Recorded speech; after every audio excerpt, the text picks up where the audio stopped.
16代目のクラウン、日本の歴史に重ね合わせれば、それは明治維新です。ご覧ください。新しい時代の幕開けです。Toyota's recent efforts in dominating the car industry have been quite prosperous for the company. They've already kickstarted a whole market and industry branch with their hydrogen cell-powered cars, which are becoming increasingly popular by the day. However, Toyota has also started developing a new way of using hydrogen in vehicles, and that's by making an internal combustion engine that uses hydrogen as fuel. How does this engine work, and what's the main motive for Toyota to make it? Is it better than what Tesla currently has? Join us as we take a look at Toyota's all-new hydrogen engine that shocked the entire car industry. Toyota has been a key player in electrifying vehicles, and they've been the leader when it comes to innovating the whole car industry. The Toyota Prius is the best-selling hybrid of all time, and it was the car that actually kick-started the whole electrified vehicle craze, which in turn led to the accelerated development and rise of customer interest for fully electric vehicles. Toyota had, however, decided in the past that they'll stick to their hybrid and traditional vehicles for as long as they can. In fact, Toyota had only recently entered the EV segment with its Toyota BZ4X, and the CEO of Toyota, Akio Toyoda, even said that he doesn't truly believe that the EV segment will beat out hybrids and traditional internal combustion engines anytime soon. You can learn more about that by clicking on the right top corner now. Anyhow, Toyota has been developing its own alternative to EVs, and that's fuel cell electric vehicles, or as they're popularly known, hydrogen cell-powered cars. The primary benefit of FCEVs is the fact that they'll be using the most abundant element in the entire universe, which is hydrogen. Also, fuel cell electric vehicles don't pollute as much as EVs during their production process, as the batteries used in hydrogen cell-powered cars are much weaker and require less lithium than typical EVs. On the other hand, they don't pollute while being used as IC engines do, as they are in essence an EV. The original Toyota Mirai has been considered a technological marvel when it came out back in 2014, and even though it wasn't planned to be produced in huge numbers as it was technically an exclusive for the Japanese market and California, was so popular that Toyota spawned a second generation in 2020 that has also been released worldwide. In fact, the ex-Top Gear presenter James May even owns one. Apart from Toyota, many other companies have been starting making FCEVs, like the Honda Clarity and Hyundai Nexo. Also, many other automotive giants, like for example Volkswagen, BMW, and Mercedes, announced that they too plan to produce their own hydrogen cell-powered cars. However, Toyota had recently started developing a technology that could use hydrogen in more efficient ways, as their recent ventures into converting internal combustion engines into using hydrogen as its propellant turned quite fruitful for the company. Toyota have recently converted their beloved 1.6 turbocharged three-cylinder engine that has been found in the Toyota Corolla GR and the Toyota Yaris GR into using hydrogen instead of typical fossil fuels. Not only that, but they've also started a joint venture with Yamaha to produce a hydrogen-powered 5.0-liter V8. But how does an internal combustion engine that runs on hydrogen actually function?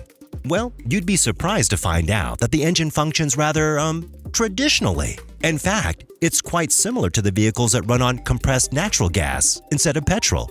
A huge tank that is much thicker than your typical fuel tank holds the hydrogen in place. Hydrogen is a highly flammable gas, and a de facto armored tank is definitely needed so that the hydrogen doesn't escape.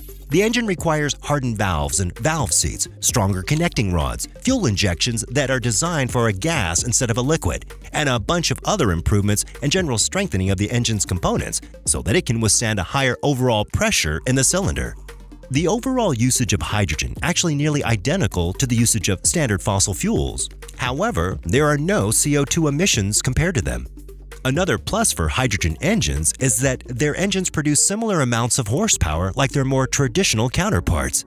Also, the refueling time is extremely low compared to EVs, as it only takes 1.5 minutes for the new Yaris GR H2 to be filled to the brim. So, overall, these vehicles could actually be the way of the future, and if you ask us, we definitely see them becoming more popular in the upcoming years. So, would you buy a car that has an IC engine powered by hydrogen? And what car manufacturer would you like to see making them?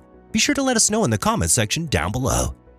But how will these cars exactly make EVs and FCEVs go extinct?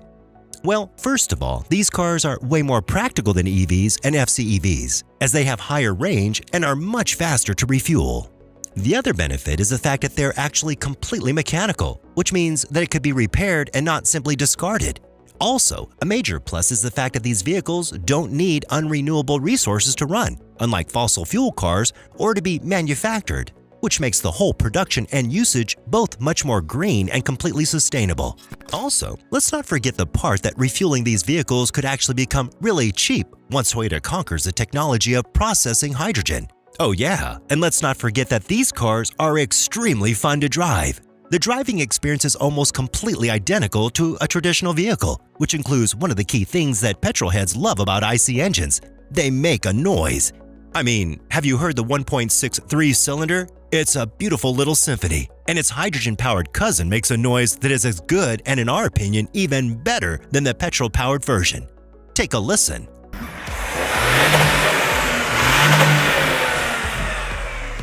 Now, isn't that a meaty sound? Absolutely fabulous. Imagine what a 5.0 V8 would sound like. We just can't wait for the fruits of the collaboration between Toyota and Yamaha, as their upcoming engine is said to produce around 450 horsepower, and it will rev up to 6,800 RPM. It's gonna be a real symphony, and judging by their current collaboration track record, it's also gonna be a fantastic engine overall. I mean, the legendary 2JZ was co-developed by Yamaha, and so was the fabulous V10 found in the Lexus LFA. So, it seems that the hydrogen-powered internal combustion engine could be an answer to all our prayers. Could it? Well, before we go ahead and write off EVs and traditional vehicles completely, there are a few things that need to be noted and a couple of problems concerning hydrogen as a propellant. First of all, Toyota isn't the first car to actually make a hydrogen-powered IC engine. No, these vehicles were actually made in the past, and the most successful one prior to Toyota was actually BMW back in 2002 with the BMW 750 HL, and later in 2005, they introduced the Hydrogen 7. Both of these cars were flooded with numerous problems that are still found in hydrogen internal combustion engine vehicles. The first of all is that hydrogen is extremely flammable, and even explosive in some cases, which would make it a huge safety hazard. Also, it's extremely hard to process and even harder to store, and even though the CO2 emissions don't exist, the high combustion temperatures emit huge amounts of nitrous oxide, which is also a pollutant. This can be reduced by doubling the amount of air needed for a complete combustion, which then makes the car significantly weaker than its petrol-powered counterpart. This means that the engines need to be huge in order to make sufficient amounts of horsepower, which would effectively mean a thirstier engine. And currently, the highly complicated way of processing and storing hydrogen makes it more expensive than petrol and diesel. And the current tech also makes these cars way less economical. Finally, the production process is at least 1.5 times more expensive than making a traditional IC engine, due to the fact that the hydrogen engine needs to be much more durable. Currently, the best use of hydrogen internal combustion engines is actually using it in a hybrid, as it noticeably reduces nitrous oxide emissions and increases the fuel economy, at least until the technology gets more advanced. So, as much as we'd like to see cars such as Toyota Yaris GR-H2 flood the market as soon as possible, it's not really going to happen anytime soon due to technology restrictions. However, we do believe that the further development of this idea could turn very profitable for Toyota in the long run, and we do believe that the hydrogen-powered internal combustion engines will become a viable option in the future.